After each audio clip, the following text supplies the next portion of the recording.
Kabanata 51, The Monster Soldiers. Tinawag ni Jinwoo ang kanyang Legion of Undead o Shadow Army. Sinabi niya sa mga ito ang una nilang misyon ng magkakasama, saka inutusan ang mga itong atakihin ang mga Ice Bears.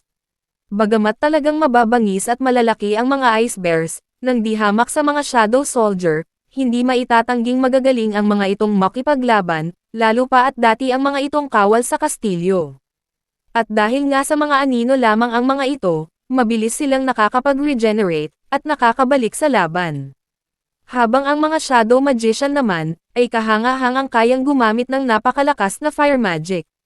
Nakangiting pinagmamasdan ni Jinwoo ang kanyang mga Shadow Army habang nakikipaglaban. Natutuwa siya dahil tila mga immortal ang mga kawal at mages, na mabilis na nakakapag-regenerate, kahit pa malaki ang nakukonsumo ng mga itong mana, na dahilan kaya mabilis maubos ang mana ni Jinwoo. Biglang dumating ang isang napakalaking Ice Bears, na napansin agad ni Jinwoo dahil bukod sa mas malaki ito ay napakalakas rin. Inatake ng higanteng Ice Bear ang mga kawal, na agad namang naglalaho sa tuwing tatamaan nito, at dahil masyado nang mababa ang mana niya hindi na muli pang nakakabalik. Naisip ni Jinwoo na hindi kakayanin ng mga pangkaraniwang kawal lamang ang higanteng boss ng mga Ice Bears. Kung kaya tinawag nito ang pinakamalakas niyang kawal, si Commander Igris na agad namang lumabas sa likod ni Jinwoo. Unti-unting naglakad si Igris patungo sa higanteng Ice Bear, at naghanda sa pag-atake gamit ang kanyang espada. At sa mabilis ng kilos sunod-sunod ang ataking binitawan ni Igris, na hindi na nito naiwasan pa, ang bawat tama ng espada sa katawan ng halimaw ay nag-iiwan ng malalim na sugat.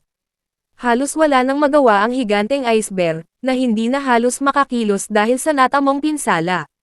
Namamangha namang nanonood lamang si Jinwoo, dahil sa galing na ipinamamalas ni Igris, ang kasanayan nito sa pakikipaglaban ay talagang hindi matatawaran. Sumigaw ng napakalakas ang Ice Bear, na maririnig sa buong kagubatan, saka naman tumalon muli si Igris, at para sa panghuli nitong tira, pinugot nito ang ulo ng halimaw. Nagulat si Jinwoo sa nakitang bangis ni Igris, at nasabi nito sa sariling kung nung panahon na naglaban sila ay gumamit ito ng sandata, malamang ay natalo siya. Ngunit dahil sa tumaas na ang kanyang antas, maaring pantay na sila ngayon ng kakayahan. Samantala sinalo ni Igris ang pugot na ulo ng boss ng Ice Bear, bago naglakad sa harapan ni Jinwoo, ibinaba nito ang ulo ng halimaw sa lupa, saka yumoko at lumuhad ng buong paggalang. Bagamat level 52 na si Jinwoo naisip pa rin niyang, maaaring mas malakas pa rin sa kanya ito, naglakad si Jinwoo at hinawakan sa balikat ang nakayuko pa ring si Igris, at sinabing mahusay ang ginawa nito. Saka muling naglakad patungo sa harap ng wala ng buhay na mga Ice Bear, naisip nitong gawing Shadow Soldier ang mga halimaw na natalo, kung kaya binanggit nito ang Arise. Kung saan unti-unting tumayo at nagkahugis ang mga anino ng Ice Bear, at ang napakalaking boss ng mga ito ay tila mas naging malaki at malakas kumpara dati. Nag-notify din sa system na na-extract niya ng matagumpay ang mga Shadow Beast. Nakatayo ang mga ito sa harapan ni Jinwoo ng buong paggalang sa kanilang bagong hari. Samantala, sa kabilang banda naman ng nagyayelong lugar na iyon, malalim ang paghinga ng nilalamig ng si Kim Chul, habang hawak ang putol na niyang sandata, at nasa lupa na rin ang wasak na niyang panangga. Kalunos-lunos ang sinapit ng kanyang mga kasamahan, nakatayo siya sa kaparang ang iyon habang malakas na bumubuhos ang nyebe. Wala siyang magawa habang pinagpipiraso-piraso ng halimaw na yeti ang kanyang mga kagrupo. Hindi siya makapaniwala at hindi niya matanggap, na siya bilang pinakamagaling sa lahat, at nakatakdang mapabilang sa elite squad ng White Tiger Guild. At may mataas na antas ay walang magawa sa sitwasyon nila, habang humihingi ng tulong ang duguan niyang mga kasamahan. Hindi siya makakilos habang iniisip na sa loob ng 3 araw, ang kakulangan sa pagkain, ang naging pangunahing dahilan kung bakit nanghihina na sila. At hindi na makalaban pa ng maayos, na naging sanhi ng malupit na kamatayan ng kanyang mga kagrupo at ng pagkatalo niya. At dahil nga sa malalim niyang pag-iisip, hindi napansin ni Kim Chul ang pag-alis ng mga yeti, at pagdating naman ng mga hayaki. Nagulat pa ito nang matamaan ng nagyayelong palaso ang nag-iisa na niyang kasama. Takot na takot ang nanghihina ng si Kim Chul habang nakatingin sa papalapit ng mga hayaki o Ice Slayers, lalo pa at katatapos lang umalis ng mga yeti. Habang nakatayo sa gitna ng mga nagkalat na bangkay ng kasamahan, Narinig niya ang boses ng isa sa kagrupo, humihingi ito ng tulong sa kanya habang gumagapang papalapit. Ngunit bago pa man niya ito matulungan, bigla nang tumilamsik ang dugo nito, nang matamaan ng lumilipad na punyal ang ulo. Ikinagimbal ni Kim Chul ang nakita lalo na nang makalapit na ang isa sa Hayeki. Nakangisi ito ng malademonyo habang binubunot ang punyal na nakatusok sa ulo ng kasamahan ni Kim Chul. Lumingon si Kim Chul at nakita ang tila pinuno ng mga Hayeki na nakasakay sa kabayo, at dahil sa sobrang takot ay tuluyan na itong pananghinaan ng loob na lumaban. Buong bilis itong tumakbo papalayo sa mga Hayeki at tumungo sa kagubatan. Samantala sa labas naman ng gate, dahil sa 3 oras na ang lumipas, ibig sabihin 3 araw na ang mga hunter sa loob ng gate na iyon. Napatanong si Mr. An kung ilan pa kaya sa mga hunter na pumasok ang buhay pa. Sinabi naman ni Baekhyun-ho na dahil sa naiiba ang loob ng gate na iyon kung para sa karaniwan, kung sino ang mahina ay siyang unang mamamatay. Nagulat naman si Ki Chul sa narinig, sinabi din ni Baekhyun-ho na kahit pa matutunan ng mga itong mamuhay sa loob noon, ang paghahanap ng pagkain ay problema din lalo na sa mababang rank ng hunter. Kung kaya posibleng ang nasa rank C pababa ay patay na sa mga oras na iyon. Naghihikab naman at tila nababagot na sinabi ni Hwang Dong-soo na kung totoo ang sinabi ni Baekhyun-ho, maaring patay na si Sang Jin-woo, at ang pagpunta doon ay pagsasayang lamang ng oras. Sinigurado din nito, kung hindi miyembro ng White Tiger Guild si Sang Jin-woo. Sa kalumingon at sa nakakatakot na tono ay tinanong nito kung bakit ito pumasok sa loob ng gate kung hindi naman pala ito miyembro ng guild nila. Napatingin naman sina Ki Chul at Mr. An dito, habang hindi naman pinapansin ni Baekhyun-ho si Hwang Dong-soo. Nagsalita naman si Mr. An at sinabing, isang dating kakilala si Sang Jin-woo, na nakiusap kung pwedeng sumama sa isang C-rank gate raid na nagbabayad ng malaki, na hindi naman niya matanggihan. Naisip naman ni Baekhyun-ho, base sa kanyang narinig, pinagtatakpan ni Mr. An si Sang Jin-woo dahil posibleng malaking problema, ang ay dudulot kung may makakaalam ng kakayahan nito. At nakapagtataka ding maging si Hwang Dong-soo na nasa US, ay lumipad papatungo sa Korea dahil lang sa pakay nito kay Sang Jin-woo. Bigla namang nagsalita si Hwang Dong-soo at sinabing kung ganoon wala na akong magagawa pa. Sabay harap kay Mr. An at sa malakas na puwersa ay hinawakan ito sa damit at itinaas, at tinanong kung yun ba ang inaasahan nitong sabihin niya. Sinabi din ni Hwang Dong-soo na alam niyang may hindi tama sa mga sinasabi nito, dahil kaduda-duda ang mga dahilan ng mga ito. Sa kagalit nitong pinipilit si Mr. An na sabihin sa kanya ang inililihim nito. Hinawakan naman ng mahigpit ni Baekhyun-ho ang kamay ni Hwang Dong-soo upang pigilin ito at inutusang bitawan ang kanyang empleyado. Nalalo namang nagpagalit kay Hwang Dong-soo sa isiping inuutusan siya nito, ay tila umaakto itong mas mataas sa kanya.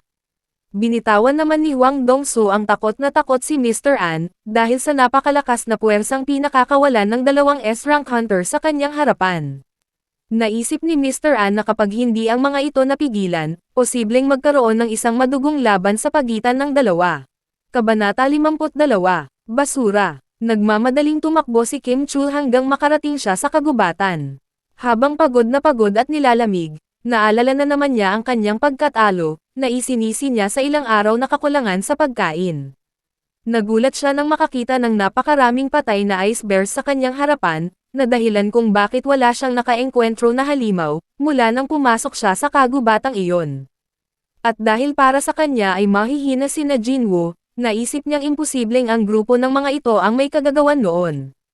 Naisip niyang ang mga ice slayers o Hayeki ang pumatay sa mga ice bears na iyon, kung kaya takot na takot siyang tumakbo uli papalayo. Nakarating si Kim Chul sa gitna ng kagubatan, at nakita niya ang 4 na hunter na masaya at nagtatawanan, habang nagkukwentuhan.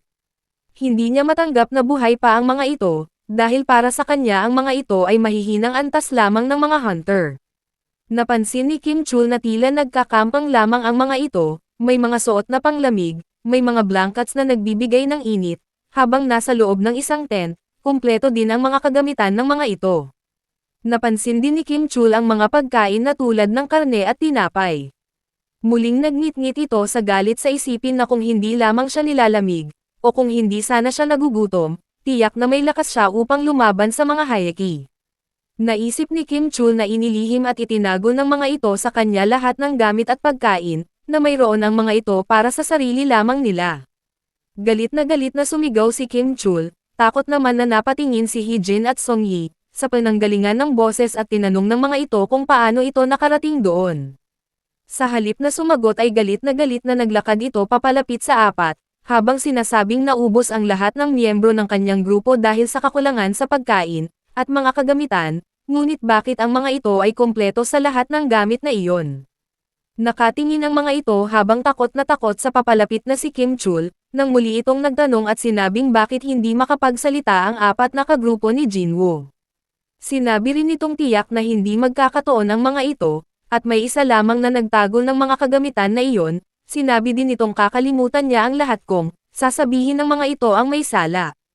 Nilinaw nito na ang tinutukoy niya ay ang taong nagtago ng lahat ng iyon, at hinayaang mamatay ang mga kasamahan. Sinabi pa nitong bibilang siya ng 3, at kung walang aamin ay ipagpapalagay niyang lahat ng mga ito ay may sala. Takot na napahawak si Song Yi sa galit na si Hee-jin, at nagtatanong kung ano ang gagawin nila. Galit na napatingin lamang si Go Myung-hwan, isang C-rank martial artist, habang nakahanda sa maaring gawin ng nagbibilang ng si Kim Chul. Hinugot ni Kim Chul ang kanyang espada, at galit na napatingin kay Hee-jin. Naisip nitong kaya ito nagkusang umalis sa grupo niya at lumipat sa grupo ni Jinwoo ay dahil may pinaplano ito. Naisip ni Kim Chul na maaring wala itong lakas ng loob na makaligtas mag-isa, kung kaya nagbawas na lamang ito ng makakasama upang matipid ang pagkain. Galit na nakatingin si Kim Chul kay Park Hee-jin sa kasumigaw ng 3 at akmang susugudan ito, nang biglang may nagsalita at sinabi ang 4 sabay tapik sa ulo nito. Nagulat naman si Jinwoo dahil para sa kanya ay mahinang tapik lamang ang ginawa niya, ngunit pasabsab na tumilapon na agad si Kim Chul. Tumingin si Jinwoo kay Kim Chul at tinanong ito, kung sino ang tunay na nang iwan ng kasama upang mamatay, at hindi lang iyon bumalik pa ito ng may kasama. Nanlalaki ang mga matang nagtataka naman ang apat na hunter na kagrupo ni Jinwoo, sa tinutukoy nitong kasama ni Kim Chul, dahil wala silang makita kundi mga nyebe at puno lamang. Nagsalita muli si Jinwoo at sinabi sa mga itong magpakita na at tanggilan na ang stealth, dahil masyadong malakas ang kapangyarihan nilang pinapakawalan, kaya walang silbi ang pagtatago. Unti-unti namang i-deactivate ng mga Hayeki ang kanilang stealth, na naging dahilan ng takot at gulat ng mga kasamahan ni Jinwoo na tila nagtatago na sa likuran nito. Seryoso naman ang mukha ni Jinwoo, na tila napahanga sa kapangyarihan ng leader ng mga Hayeki, na nagdadala ng lamig at panginginig sa kanyang katawan, habang nakatingin dito. Napansin din ng mga kasamahan ni Jinwoo, na madami ang mga Hayeki na kasama ng leader at maaring nasa 20 ang mga ito. Nagsalita naman sa lengguwahe ng mga Hayeki ang leader, at sinabing totoo ngang may isang natatangi, at kapakipakinabang sa mga basurang nasa harapan niya. Ang tinutukoy ng leader ng Hayeki na basura, ay ang mga tao na para sa kanila ay mababang uri lamang ng nilalang. Galit na nagsalita si Jinwoo at sinabing, sino ang tinutukoy nitong basura? Nabigla naman ang leader ng mga Hayeki sa narinig, at tinanong nito si Jinwoo, kung bakit nito alam ang kanilang lengguwahe. Maging si Jinwoo ay nagulat sa sinabi ng leader ng mga Hayeki, dahil hindi din niya alam kung paano nangyaring nagkaintindihan sila. Gulat din na nagtanong si Hee-jin, kung nakakapagsalita din ito ng lengguwahe ng mga magical beast. Napaisip din si Jinwoo, at nasabi sa sariling marahil dahil iyon sa system. Napahangal naman ang leader ng mga Hayeki sapagkat makakapag-usap sila ng maayos, kung kaya sinabi nitong may nais siyang ipakilala kay Jinwoo, at sinabi pa nitong nagkita na sila ng unang araw na dumating sina Jinwoo sa lugar na iyon. Naalala naman ito agad ni Jinwoo, dahil ang Hayeki na iyon ang sumenyas sa kanya, napapatayin siya. Idinagdag pa ng leader na ito daw ang nagsabi sa kanilang may isang malakas na nilalang kasama ng mga tao. Sasabihin pa sana nitong nais ng Hayeki na iyong makipagtanggali kay Jinwoo, ngunit hindi na ito naituloy pa ng leader dahil may biglang pumugot ng ulo ng kasama niya. Sa bilis ng pangyayari hindi agad nakakilos ang leader at hindi na rin nakaiwas pa ang Hayeki, na tumalsik ang ulo kasabay ng paglipad ng mga naputol na hibla ng buhok nito. Habang tumitilamsik ang dugo ng Hayeki na unti-unting kumakalat sa paligid, tinanong ni Jinwoo kung iyon lamang ba ang nais nitong sabihin. Hindi naman makapaniwala ang leader ng Hayeki sa kanyang nasaksihan, kung kaya ilang segundo itong hindi nakapagsalita. Lumingon ito kay Jinwoo at ngumiti habang sinasabing, isang nakakatuwang nilalang si Jinwoo. Samantala sa labas naman ng gate, naalarma ang lahat, dahil sa tila nagbabadyang mag-away ang dalawang S-rank hunter na kapwa nagpapalabas ng malakas na puwersa. At tila handang makipaglaban sa isa't isa anumang oras. Nagtanong si Baekhyun-ho kung gusto ba ni Hwang Dong-soo ng away, na tinugon naman nito ng tila ng asar na, "Oo, gusto ko." Nagmamadaling, tinulungan ni Ki-chul si Mr. An na tumayo, at inakay papalayo habang takot na nakatingin sa dalawa. Pumorma ang dalawang S-rank hunter at naghandang atakihin ang isa't isa. Nagpakawala ng malakas na puwersa si Hwang Dong-soo at Baekhyun-ho, sa kasabay na sumuntok ng malakas. Dahil sa lakas ng impact halos madala ng hangin ang tatlong nakamasidlang sa nangyayari.